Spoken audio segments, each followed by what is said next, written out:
Well, a very good morning to you again, and if you're just joining us, karibuni sana to the show. This is Full Circle with Joyce, with me, Joyce Omondi Waihiga.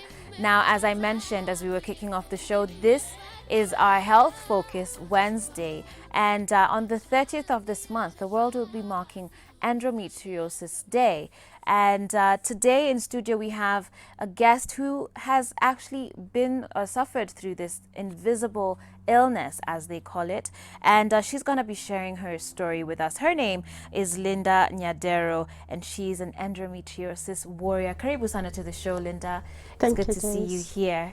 And maybe you can just first begin by just describe for us what exactly is endometriosis for those who may not be aware. Okay, endometriosis is a condition that a tissue similar to the lining of the uterus finds itself in other parts of the body, such as the brain, the colon, the diaphragms. It does not only affect the pelvic organs. And it's a condition that most practitioners and institutions have failed to define right. It's not a tissue similar to the uterus. Okay. And so when it does that, what is, can you explain for us what it's doing when it's in those other parts of the body? What are the effects of that? The effects of that is that it gets inflamed. So when you go through your menses, the tissues also bleeds.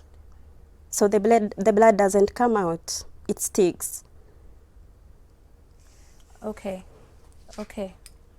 All right, and so maybe you can first tell us about how old you were when you first had endometriosis.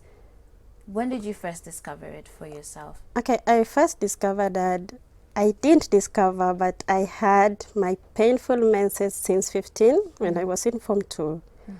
But I was not diagnosed up to 12 years later. 12 years later? Yes.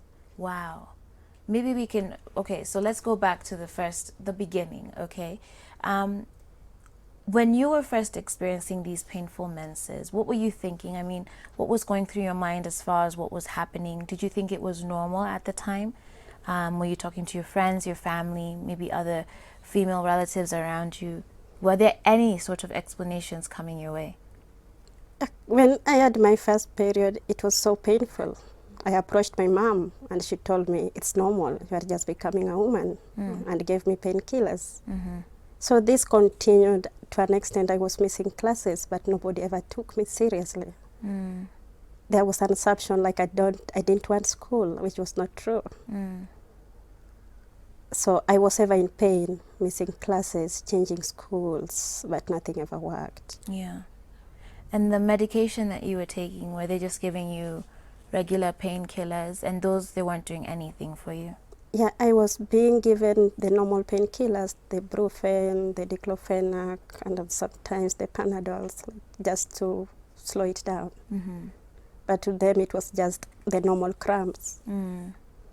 At any point, did anyone offer to say, okay, you know what, let's go see a doctor? Because this now is happening every month. Obviously, it's the pain is consistent at that level, you know, every cycle. Did anyone at any point just sort of pause and think, whoa, I need to see a doctor? Yes, I was taken to a doctor. There was a time I really got sick, and my dad had to come to school to pick me up. So he took me to a doctor, but I was treated for stomach pain. Oh dear. And I just went back to school. So they didn't really get to know what was ailing me at that time. And when you were talking to, I mean, I'm imagining your classmates or your friends, was there a way that you'd have this conversation with them? Were you able to sort of try and figure out if they were experiencing similar levels of pain? Did that ever come up across your girlfriends? Yes, it came across. We could talk, and they'll tell me, like, that one will go away after some time. But they were usually coming to my aid, like they know when I'm in my menses, there's nothing I can do. I'll just lie down and wait for the pain to take toll on me for days. Yeah. So you were literally journeying through this alone, like no one understood? No one understood. Wow. How was that? It leaves you so defeated. it leaves you so alone. You don't know what next. When everybody tells you this is normal, when you get a kid, it will go away. Right. And I think especially because it's called the invisible illness. I mean, in a sense, that comparing to, and I can see the emotion in your face, in your eyes as you talk about it. The fact that no one really understood it, and then on top of it, it's known as an invisible illness. It's like you literally must have felt very, very alone. Yeah, you feel alone because it reaches a stage people are saying you are pretending to be sick because in the outside you are okay, you look okay. How comes you are saying you are sick? And so you finish Form 2, you move on to university. Yes. And the pain still continued there? The pain continued, but the good thing with the university, I could go to the dispensary and be injected the painkillers, so that one was really helping. Okay. Did they know at that time what it was, or they were just giving you?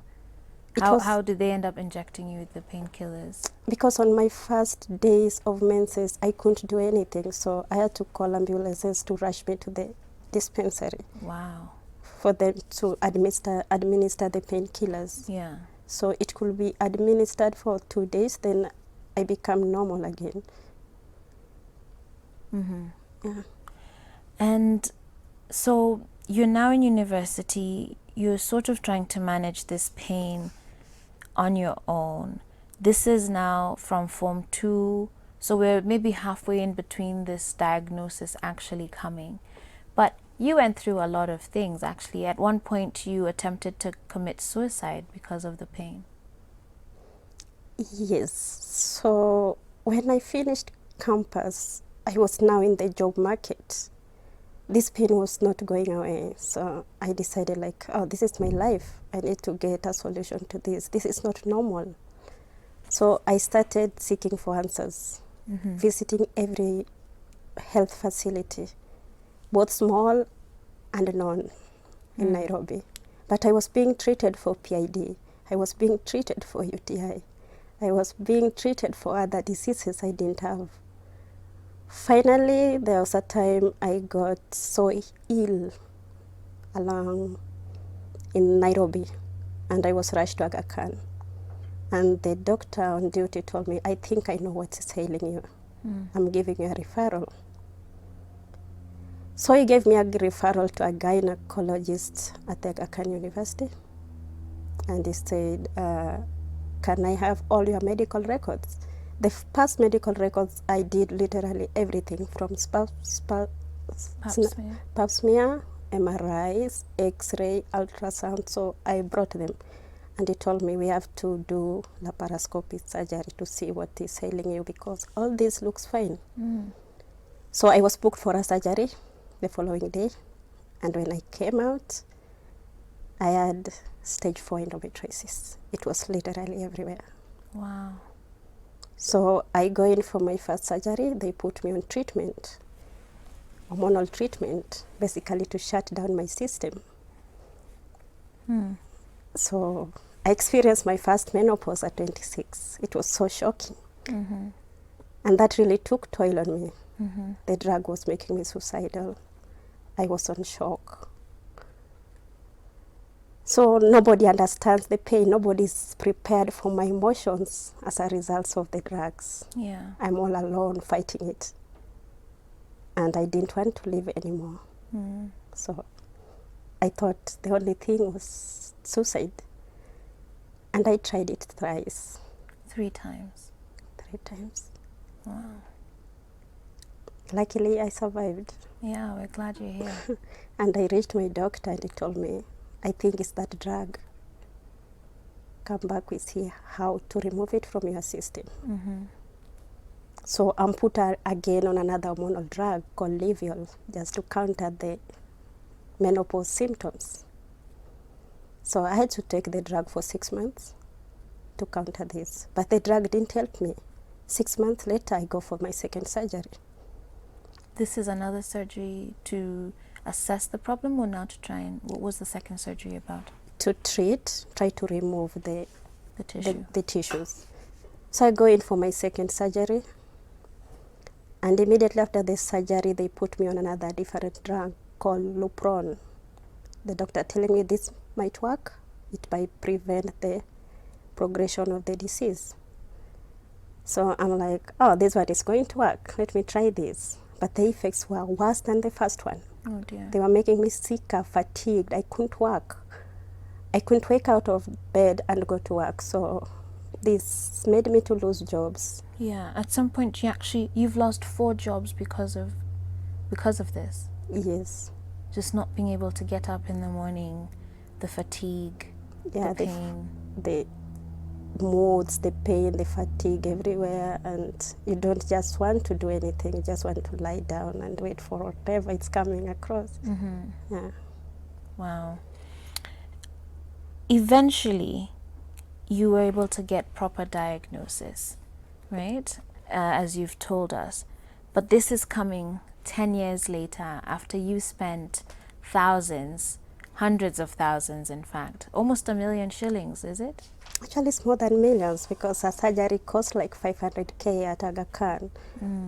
So I in Kenya had to undergo like 4, which never worked,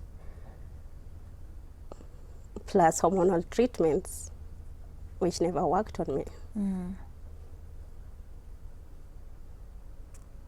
It's still a painful story to tell, isn't it? Yes, so when I went for my second surgery, I was put on another drug called Lupron. Lupron didn't work. 3 months later, I was changed to another different drug. This one too didn't work.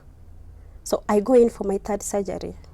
The disease now is everywhere. It's on my diaphragms, it's on my bladder. And the doctor tells me like, the next procedure now is to take you to a pain management facility. So I'm taken to a pain management facility whereby I'm just taking painkillers. But I reached a stage, I say, this is enough. I need to get myself out of this. So I go online, join support groups locally and internationally, and start searching for a doctor.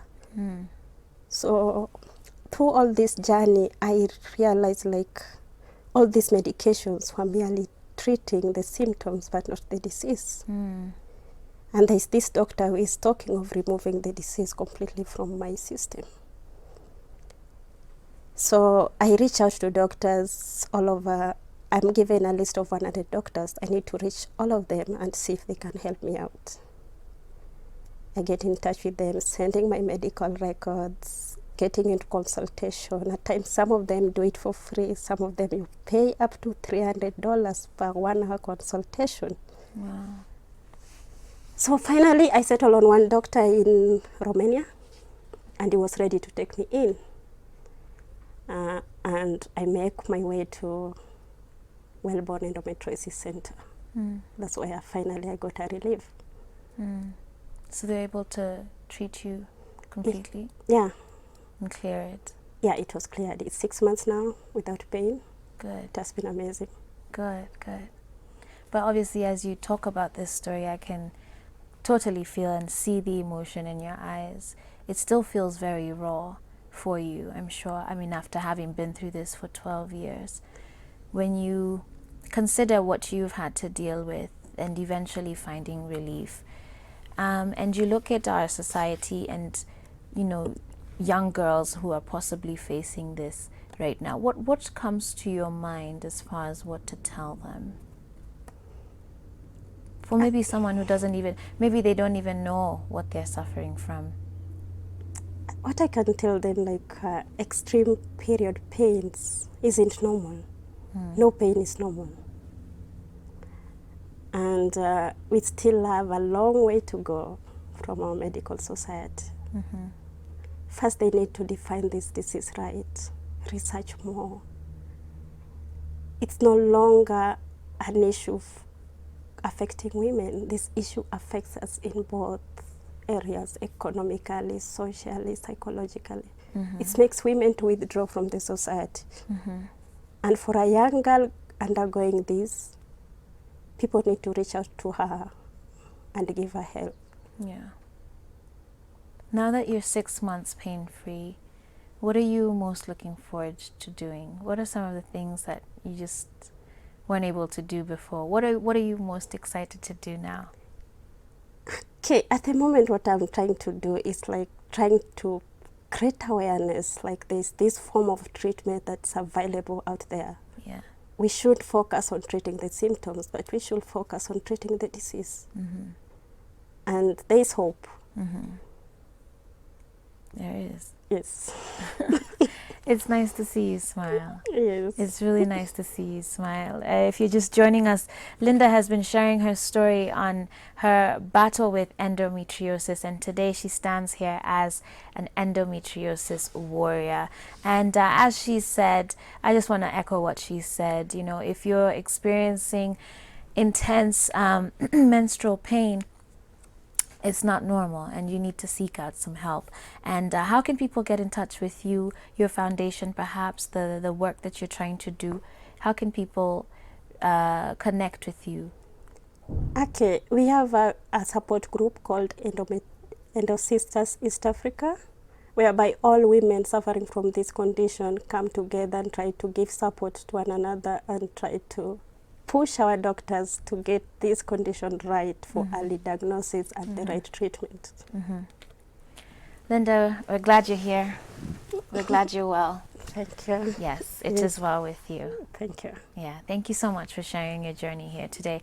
When we come back from the break, we're going to be talking to a doctor who's going to be shedding some more light on this invisible illness and the road to diagnosis. As Linda has shared, we've been treating the symptoms and not the actual disease. We're going to be putting our doctor on the spot and just sort of asking some hard questions as far as why isn't this being treated better right here at home. Stay tuned for this and much more right here on Full Circle with Joyce.